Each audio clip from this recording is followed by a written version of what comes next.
أكفكف الشوق في أحضان أناتي لما ذكرتك واشتدت معاناتي وذبت الروح أبياتا على شفتي وهل تفي لرسول الله أبياتي وهل تفي لرسول الله أبياتي.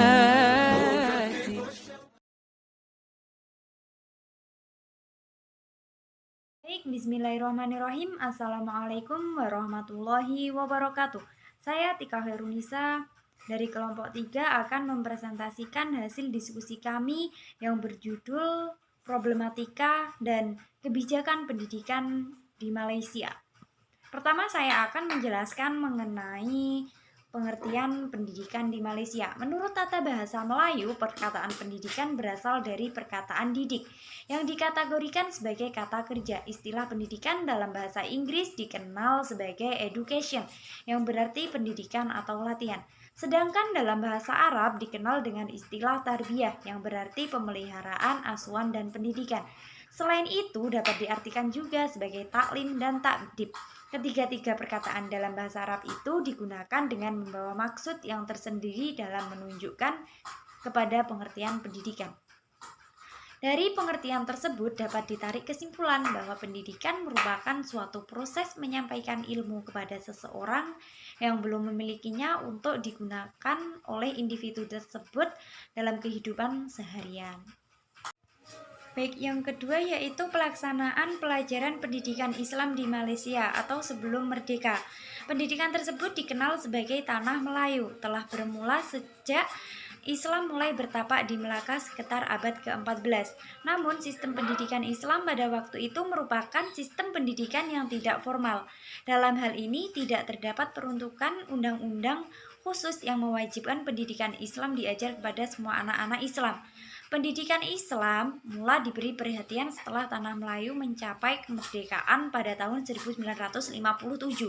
Sedangkan pada tahun 1960 kerajaan mulai melaksanakan undang-undang pendidikan berdasarkan laporan Rahman Talib.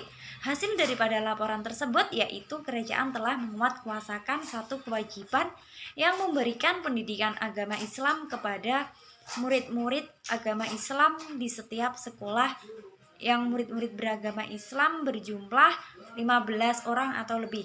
Pendidikan tinggi Islam pula dilaksanakan di Tanah Melayu bermula pada tahun 1955. Apabila kolek Islam layak ditubuhkan, institusi pengajian tinggi Islam mulai dilihat sebagai keperluan masyarakat apabila semakin banyak sekolah-sekolah oleh agama didirikan. Untuk memenuhi keperluan terhadap pertambahan pelajaran-pelajaran jurusan agama Islam yang semakin meningkat, maka dibina beberapa kolek Islam dan universitas Islam untuk memenuhi tuntutan tersebut. Selain itu, di beberapa universitas yang tidak memfokuskan kepada pengajian Islam secara sepenuhnya menubuhkan jabatan dan fakulti pengajuan Islam. Turut diperkenalkan kursus tamadun Islam di semua institusi pengajian tinggi awam dan swasta. Dengan ini, pengajian agama Islam turut diajar secara tidak langsung di semua institusi pengajian di Malaysia.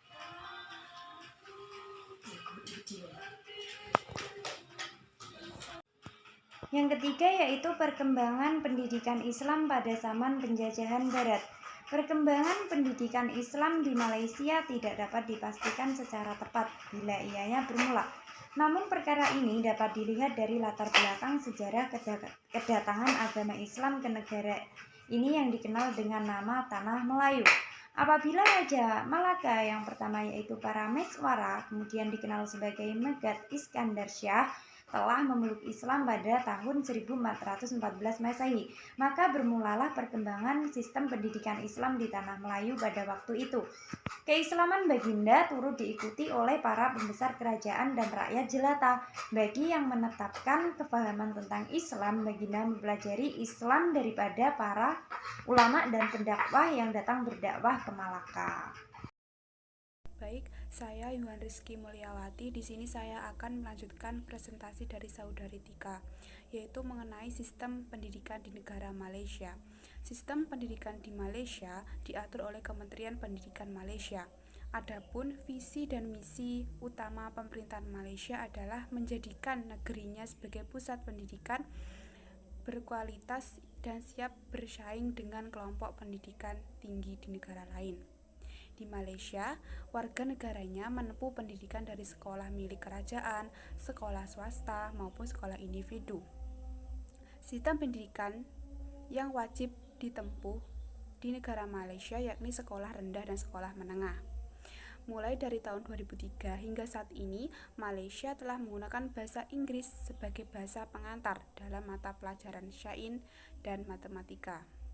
Di Indonesia, jenjang pendidikan dimulai dari pendidikan anak usia dini sampai dilanjutkan ke pendidikan menengah dan pendidikan perguruan tinggi. Sama halnya dengan di Indonesia, negara Malaysia juga memiliki jenjang pendidikan di antaranya pendidikan sekolah, pendidikan prasekolah atau yang disebut sebagai tadika, mengajar anak mulai usia 4-6 tahun. Yang kedua, pendidikan rendah. Pendidikan rendah di Malaysia ditempuh dalam waktu 6 tahun pada usia 7 tahun hingga 12 tahun. Mata pelajaran wajib yang diajarkan yaitu bahasa Melayu dan bahasa Melayu, bahasa Inggris. Ketiga, pendidikan menengah. Pendidikan ini berlangsung selama 5 tahun. Yang keempat, pendidikan pra-university, di mana jenjang pendidikan ini diperuntukkan khusus bagi pelajar yang melanjutkan ke pendidikan tinggi Malaysia. Pendidikan ini ditempuh dalam kurun waktu 6 bulan sampai hingga 2 tahun. Yang kelima, pengajian tinggi. Pengajian tinggi merupakan program pendidikan tinggi yang ada di Malaysia. Jika di Indonesia hal ini seperti pendidikan perguruan tinggi. Selanjutnya, untuk pendidikan Islam di Malaysia, negara Malaysia memasukkan pendidikan Islam sebagai kurikulum pendidikan nasional. Di Malaysia, alokasi waktu yang diberikan dalam pembelajaran adalah 120 menit per minggu. Di Malaysia, perkembangan masjid dan surai terlihat sangat penuh dengan kegiatan-kegiatan masjid. Masjid-masjid di Malaysia tidak hanya berfungsi sebagai tempat beribadah, tetapi juga berfungsi sebagai lembaga pendidikan Islam. Di negara Malaysia, ketika anak sudah berusia 6 tahun, orang tua harus mendaftarkan anaknya di sekolah rendah. Dan pendaftaran dilakukan sebelumnya. Jika orang tua melakukan keteledoran dengan tidak memasukkan anaknya untuk mengikuti belajar, maka orang tua akan dikenai sanksi atau hukuman, yaitu denda maksimal Rp5.000 atau dihukum maksimal selama 6 bulan. Selain itu, biaya pendidikan juga memiliki ketentuan-ketentuan tersendiri, seperti sekolah dasar, di mana dipungut biaya pendidikan Rp50 sampai Rp70, sekitar Rp125.000 sampai Rp187.500 per tahun. Buku yang digunakan juga tidak berganti setiap tahun. Jadi, buku yang dimiliki oleh adiknya bisa dipakai kembali oleh adik-adiknya sama dengan di Indonesia seperti pada masa dulu.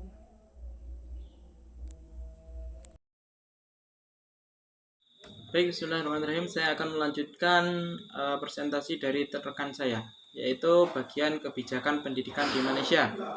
Globalisasi merupakan sebuah ide atau gagasan yang membantu menjelaskan perubahan bagi kebijakan pendidikan di Malaysia. Menurut Alexander dan Revsi, sebagai internasionalisme pendidikan, Malaysia memiliki tuntutan dan besar terhadap perguruan tinggi. Hal ini menggambarkan pertumbuhan ekonomi negara yang cepat dan orang-orang Malaysia merasa penting terhadap pendidikan yang tinggi. Namun, tempat yang tersedia di dalam negeri tidak memenuhi kebutuhan sehingga 50% dari siswanya belajar di luar negeri. Kebanyakan mahasiswa ingin belajar di luar negeri karena ada anggapan bahwasannya gelar dari negeri-negeri barat itu lebih berharga dibutuhkan oleh pasar kerja baik di Malaysia ataupun internasional. Karena alasan tersebut, lebih dari 3/4 pasar kerja baik di Malaysia atau mahasiswa memilih jurusan perdagangan, manajemen ekonomi, dan bisnis, di mana hampir semua pekerjaan dibutuhkan dengan semakin majunya ekonomi di Malaysia. Maka Malaysia menjadi lebih global dan pendidikan internasional menjadi lebih menarik, terutama bagi mahasiswa yang membutuhkan pendidikan. Organisasi pendidikan di pusat terdiri atas Menteri Pendidikan Kepemerintahan yang dikepalai oleh sekretaris. Tetap pendidikan bertanggung jawab langsung untuk pendidikan sekolah menengah dan purna sekolah menengah, sekolah teknik, dan pengawasan grant atau pemberian dana kepada negara-negara bagian. Kementerian Pendidikan ini terdiri atas dua bagian, yaitu bagian administrasi yang mengurus perencanaan keuangan, administrasi personil, dan pelajaran terpadu, dan pengawasan terhadap pelajaran agama Islam. Adapun bagian kedua berada di bawah pimpinan penasihat kepala bagian pendidikan yang terdiri atas Inspektoral Federal Pendidikan Guru, bagian sekolah, sindikat ujian pendidikan teknis, registrasi guru, serta perencanaan pendidikan dan penelitian. Kepala pendidikan di tiap negara bagian bertanggung jawab atas pengadministrasian sekolah rendah, menengah, dan tingkat wilayah, dan mereka bertanggung jawab kepada kepala kementerian yang tetap, yaitu sekretaris.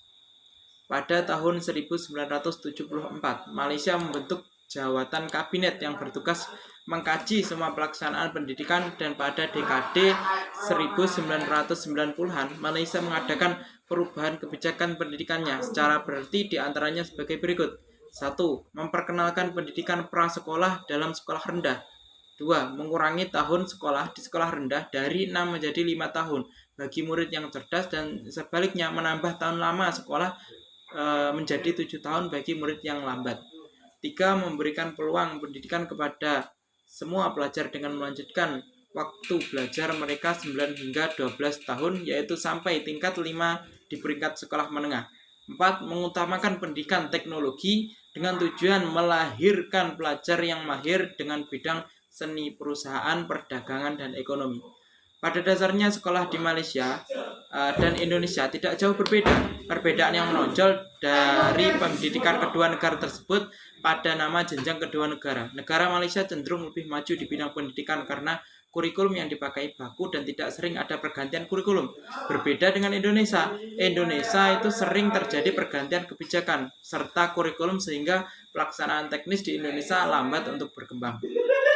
Mungkin sekian presentasi dari kelompok kami, kurang lebihnya saya mohon maaf. Jika ada pertanyaan ataupun kurang jelas silakan ditanyakan lewat diskusi. Sekian dari saya, kurang lebihnya saya mohon maaf. Akhirul kalam, assalamualaikum warahmatullahi wabarakatuh.